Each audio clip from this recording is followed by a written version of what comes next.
I'm gay. Like this is what that means. Which I knew definitely was not compatible with the person of Jesus and or at least I thought.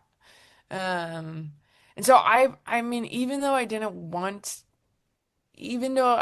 not find the person of Christ to be a reliable person, I still had the worldview of an afterlife and heaven and hell, and Mm, thought, man, I don't want Jesus, but I don't want hell. And mm. so prayed, every night for at least 2 years. If you're real, would you just make me straight? If you care about any of this, and found that that did not happen for me. The Lord did not,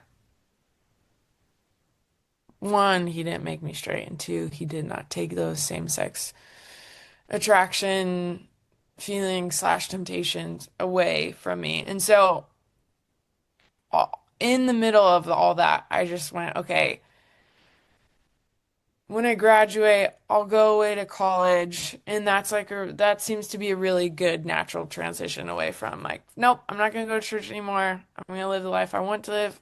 I I had always wanted to go play basketball in college, but I ended up quitting after I'd been molested. I quit sports, but just kind of had this idea of going to a secular school, and I don't know. And while all of that was happening,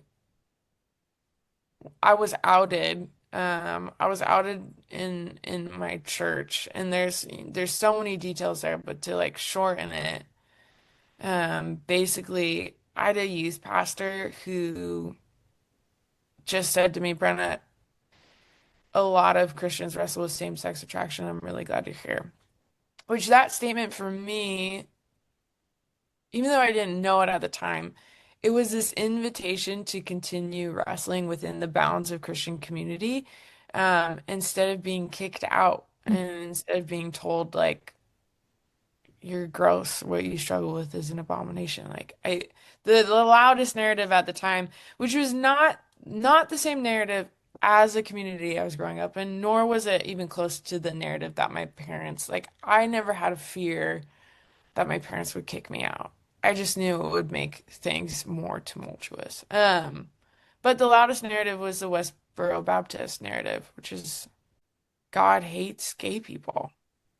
And it's like, so getting this other kind of quieter invitation by a pastor to just say, like, you're not alone in this. You're not the only person who struggled with this, and like, you're okay to be here it was crazy because Yeah. and I was in youth group volunteering at a pretty high level all during high school, even though I didn't love Jesus. And so I would say, like, in the grand scheme of things, because of that, when I did say yes to Jesus and when I did have that kind of just mass curiosity on, okay, who really is this person?